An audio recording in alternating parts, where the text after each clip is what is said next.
मिनहाल, मेरे एक दिन में 18 यूसुफ मारे गए। मिनहाल तो कहता है मैं रोता क्यों हूं? मिनहाल तूने मेरे साथ इंसाफ नहीं किया।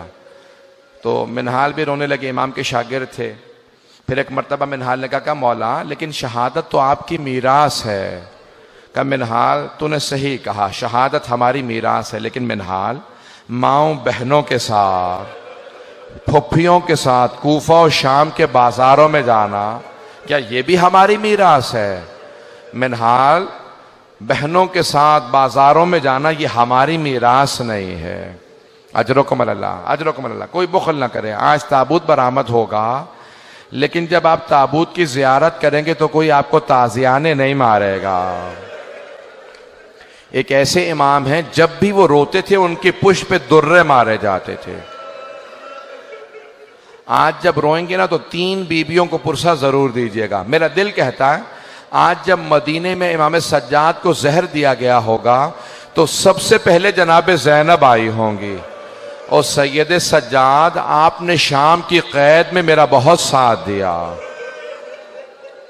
ऐ सैयद सज्जाद, जब कोई मेरे साथ नहीं था उस वक्त आपने मेरा साथ दिया। तो इमाम सज्जाद के लिए सबसे पहले जनाब ज़ैनब। और किसका मौला को बहुत ज्यादा गम है? आए जरा, अगर देख सके तो देखिएगा, नहीं तो फिर आंखें बंद करके जरा मेरे साथ करबला से कूफा, कूफा से शाम का रास्ता है। रास्ते में एक मकाम पे इमाम सज्जाद पांव फैला के बैठे हैं। एक छोटी सी बच्ची ने सवाल किया, भैया क्या बात है, आपने पांव क्यों फैला रखे हैं? भैया कभी जिंदगी में मैंने नहीं देखा आपने पांव फैलाए हों। का बहन, मेरे पांव में आबले हैं, आबलों में कांटे हैं, मेरे कांटे मुझे अजियत कर रहे हैं, लेकिन मेरे हाथों में हथकड़ियां हैं, पांव में बेड़ियां हैं, गले में तौक है, मैं अपने पांव से कांटे नहीं निकाल पा रहा। तो एक मर्तबा एक छोटी सी बच्ची जब रस्सियां खुली तो एक एक कांटा मौला के पांव से निकालना शुरू किया। मौला सज्जाद कहते हैं मैं अपनी बहन को भुला नहीं सकता। मेरी बहन ने मेरे पांव से एक एक कांटा निकाला। मेरे पांव में कांटे थे, मेरी बहन ने कांटे निकाले, लेकिन मेरी बहन से कोई पूछने वाला नहीं था, बीबी आपके भी तो पांव में कांटे लगे हैं, कोई आपके पांव से कांटे निकाल दे। अजरुकुम अल्लाह। भाई आपके भी शायद घर में छोटे बच्चे होंगे, शायद छोटे बहन भाई हों, छोटे बच्चे हों, आप में भी औलाद वाले बैठे होंगे। बस भी मौला सज्जाद कहते हैं मुझे सबसे ज्यादा मेरी बहन के सवालों ने रुलाया है, मेरी फुफ्फियों के पर्दे ने रुलाया। 2 बातें मेरी मौला को बहुत रुलाती थी। मौला फरमाते मेरी फुफ्फियों का पर्दा और मेरी छोटी सी बहन के सवालात। सुने के सवालात। अगर किसी के घर में बच्चा हो ना, आज बच्चे को प्यार करके कहिएगा कि आपके कानों से किसी ने बालियां तो नहीं छीनी है, आपके किसी बच्चे को किसी ने तमाचे तो नहीं लगाए। अजरुकुम अल्लाह, अजरुकुम अल्लाह। भाई आज कोई बुखल ना करे। मैंने इसीलिए फजाइल मुख्तसर पढ़े, मैंने सारे फजाइल छोड़ दिए। बस भी सुनेंगे। मौला कहते हैं मेरी बहन के सवालों ने मुझे बहुत रुलाया। मैं इससे पहले के सवालों को पेश करूं। जानते हैं जब किसी एक मौला के शिया ने दावत दी का मौला मेरे भाई की शादी है, कुछ देर के लिए शादी में आ जाएं। मौला तड़पने लगे। कहा मैं करबला के बाद से शादियों में नहीं जाता। कहा मौला मेरी बड़ी हसरत है आप कुछ देर के लिए शादी में आ जाएं। मौला ने कहा अच्छा एक शर्त पे आऊंगा। कहा मौला क्या शर्त है? कहा कुछ देर के लिए मेरे भाई अली अकबर के मसाए पढ़ लेना। अगर अली अकबर के मसाए पढ़ोगे ना मैं तुम्हारे भाई की शादी में आ जाऊंगा। कहा मौला ठीक है हम मजलिस कर लेंगे। मौला मजलिस करेंगे, आप आएंगे? कहा हाँ, अपने भाई की शादी में कुछ देर के लिए मेरे भाई अली अकबर के मसाए पढ़ देना। जब वो मसाए पढ़ने लगा ना, शादी थी, मसाए पढ़ने लगा, मौला ने एक मर्तबा आवाज दे के कहा जरा चराग गुल कर दे। कहा मौला चराग को क्यों गुल कर दूं? कहा ये रोशनियां बुझा दे, कहीं ऐसा ना हो कोई आदमी रोने में शर्म कर रहा हो।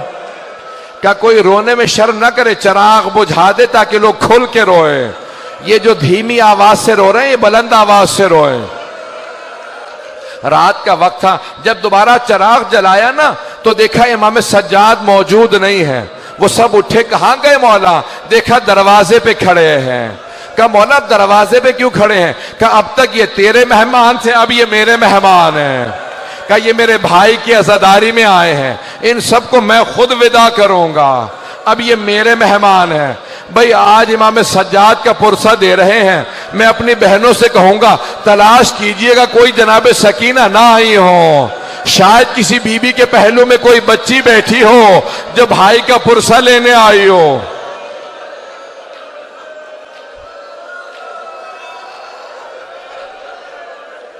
अजरकुम अल्लाह, अजरकुम अल्लाह। सांस ले ले, मैं अभी पढ़ूंगा। ये मुसलसल रोना बड़ा मुश्किल काम है, आंसू खुश्क हो जाते हैं, सीने में दर्द होने लगता है, कमर टूटने लगती है। ये मुसलसल रोना सैयद सज्जाद का काम है, ये मुसलसल रोना जनाब ज़ैनब का काम है। अजरकुम अल्लाह। बस भाई आए मेरे साथ चलिएगा। मौला फरमाते मेरी बहन के सवालों ने मुझे बहुत रुलाया। आए मैं पेश करूं मौला की बहन के सवाल क्या थे। एक मर्तबा मौला फरमाते हैं दो तरह के जिंदान थे। एक जिंदान जिसमें रोशनदान भी नहीं था, कोई रोशनी नहीं आती थी, हाथ को हाथ सुझाई नहीं देता था। दूसरा जिंदान जहां पे छत नहीं थी। मौला फरमाते हैं बारिश होती थी तो बीबियों पे आती थी, धूप पड़ती थी तो बीबियों पे आती थी। का एक मर्तबा एक जिंदान में छत नहीं थी। मेरी बहन ने सवाल किया भैया ये सुबह सुबह परिंदे कहाँ जाते हैं। मौला ने कहा बहन ये दाना चुगने जा रहे हैं, ये पानी पीने जा रहे हैं। जब शाम हुई कहा भैया अब ये परिंदे कहाँ जा रहे हैं। कहा बहन ये अपने घरों को वापस जा रहे हैं, ये अपने आशियानों को वापस जा रहे हैं। मौला कहते हैं मेरी छोटी सी बहन ने एक सवाल किया भैया परिंदे तो अपने घरों को वापस चले जाते हैं, क्या कैदी भी अपने घरों को वापस जाते हैं या कैदी जिंदानों में मर जाते हैं।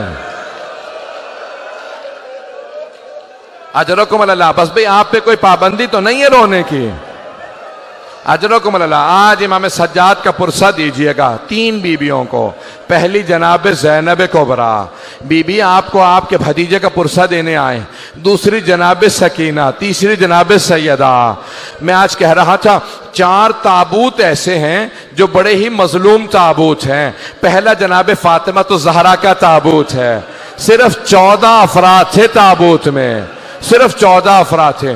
दूसरा जनाब सकीना का ताबूत है। कभी जिंदानों में आपने कब्रें बनती नहीं देखी होंगी, ये ऐसा है ताबूत के जिंदान में कब्र बनी है। तीसरा इमाम सज्जाद का ताबूत है, इस ताबूत पे जंजीरें पड़ी हुई थी। चौथा ताबूत किसका, इमाम मूसा काजिम का। 4 मजदूरों ने पुले बगदाद पे ताबूत को रख दिया था। अजरकुम अल्लाह। बस भाई मैंने तमाम कर दिया। आज हिशाम इब्न अब्दुल मलिक ने, वलीद इब्न मरवान ने इमाम को जहर दे दिया। जब जहर दिया ना तो एक मर्तबा सारे इमाम के बच्चे जमा होने लगे, इमाम बाक़िर आगे बढ़े, सारे इमाम के बहन भाई जमा होने लगे, मदीने के तमाम सादात जमा होने लगे, इमाम हसन की जो नस्ल से सादात थे सब जमा हो गए। अरे चौथे इमाम को जहर दे दिया गया। 25 मुहर्रम को इमाम को जहर दिया ना, सब जमा होने लगे। कह रहे चौथे इमाम को जहर दे दिया। जब सब जमा हो गए कोई पानी लेके आ रहा था।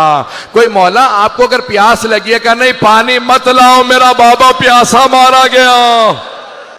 कहा है मेरा बाबा प्यासा मारा गया, मुझे कोई पानी ना दो। एक मर्तबा इमाम तड़पने लगे। 5वें इमाम आ गया, कहा बाबा मैं आपका जनाजा पढ़ाऊंगा। कहा बेटा आप मेरा जनाजा पढ़ाना। एक मर्तबा सब सादात ने कहा बड़े शान शौकत से जनाजा उठाएंगे। कहा खबरदार मेरे जनाजे में शान शौकत ना हो। हाय मेरा बाबा करबला की रेत पे 3 दिन जनाजा पढ़ा रहा, कोई दफनाने वाला नहीं था।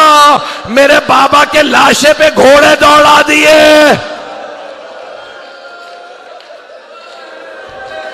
अजरकुम अल्लाह, अजरकुम अल्लाह। बस भाई 2 से 4 मिनट की जहमत दूंगा। अभी ताबूत बरामद होने वाला है, जंजीरें भी लगी हैं। मैं एक सवाल करूं।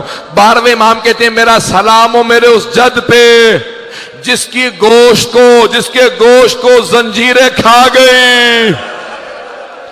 जब एक मर्तबा खारदार तौक उतारा ना तो पूछा मौला ये निशान कैसे हैं। का इस तौक के निशान है, मैंने सारे मसाइब छोड़ दिए, बस भाई 2 से 4 मिनट की, अगर सब मुझे देख सकें। 3 ऐसी हस्तियां हैं जो जब गुस्ल दे रहे थे गुस्ल छोड़ के रोने लगे। पहले अली इब्न अबी तालिब हैं, जब जनाब सैयदा को रात की तारीकी में गुस्ल दे रहे थे, कहा सैयदा अपने हाथ को हटाएं। जैसे कहा ना हाथ को हटाएं, बीबी का हाथ हटा, अली जैसे शेर ज़र्फ़े आप जमीन पे फेंका, अपनी पेशानी को दीवार पे रखा, बुलंद आवाज से रोने लगे, कहा हाय सैयदा। जनाबे फिजा ने पूछा, या अली कभी शेर भी ऐसे रोया करते हैं? या अली कभी शेर भी ऐसे रोते हैं? कहा फिजा सैयदा ने मुझसे छुपाया, सैयदा का पहलू शिकस्ता था। ये पहले इमाम है जो गुस्ल को छोड़ के रो रहे हैं। दूसरी हस्ती कौन है? जनाब ज़ैनब कुबरा, जब जिंदान में एक बच्ची को गुस्ल दे रही थी, का सैयद सज्जाद मैं सकीना का कुर्ता उतार दूं या कुर्ते समेत गुस्ल दे दूं? का फूफी अम्मा कुर्ता मत उतारिएगा। का बेटा क्यों ना कुर्ता उतारूं? का फूफी अम्मा मेरी बहन के जिस्म पे इतने जख्म हैं, अगर आप कुर्ता उतारेंगी जख्मों से खून जारी हो जाएगा। बस भी अब लोग बर्दाश्त नहीं कर रहे। आखिरी जुमले सुनेंगे, मेरी तरफ देखिएगा, आखिरी जुमले। बस भी ताबूत बरामद होने वाला। जब 5वें इमाम गुस्ल दे रहे थे, एक मर्तबा चौथे इमाम को करवट दी, ना जाने पुष्ट पे क्या देखा, 5वें इमाम ने ज़र्फ़े आप जमीन पे फेंका, सर को पीटना शुरू किया, कहा हाय मेरा बाबा, हाय सैयदे सज्जाद। पूछा मौला क्या बात है? कहा आज तक मेरे बाबा की कमर पे निशान बाकी थे, न जाने कैसी जंजीरें थी, चौथे इमाम की कमर से निशान नहीं गए। कहा हाय मेरे बाबा की कमर पे निशान थे। 5वें इमाम रोते रहे, कहा मेरे बाबा की कमर पे निशान थे। एक मर्तबा ताबूत उठा, 2 मिनट के बसा, एक मर्तबा ताबूत उठा, जन्नतुल बकी ले गए। इमाम पंजुम ने बड़े ताजीम से जनाजा उठाया, सादात सारे मौजूद थे। कब्र में एक मर्तबा इमाम हसन मुश्तबा के पहलू में कब्र में इमाम सज्जाद को उतारा। इमाम सज्जाद ने भाइयों से कहा आराम से राशा रखना, बाबा की पुष्प पे बहुत निशान है। मेरा दिल कहता है चौथे इमाम कह रहे होंगे, ओ मोहम्मद बाकर आराम से लाशा ना रखना।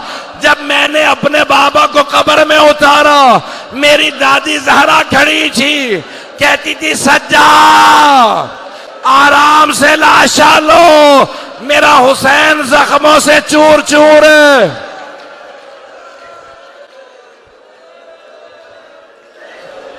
बस भाई मातम करते जाएंगे, पुरसा देंगे। ताबूत तो बरामद हो गया, मैं यहीं पे ख़त्म कर देता, लेकिन एक जुमला ख़त्म नहीं होता। 5वें इमाम से कहा लोगों ने, मौला आपके बाबा की जो ऊँटनी है ना, वो बहुत ज़्यादा रो रही है, ना खा रही है ना पी रही है। मौला सज्जाद ने कहा ऊँटनी को खोल दो। जैसे इमाम बाकिर ने कहा ना ऊँटनी को खोल दो, ऊँटनी उठी, सीधी जन्नतुल बकी में आई, चौथे इमाम की कब्र की पायंती में बैठी, सर को कब्र पे मारती जाती थी, आंसू बहते जाते थे। 5वें इमाम से पूछा मौला ये जानवर है, इसे क्या पता? क्या ये मेरे बाबा की जिंदान की साथी है। जब करबला से मेरे बाबा चले, शाम का रास्ता था, यही नाका थी, कहा अब ये जिएगी नहीं। या हुसैन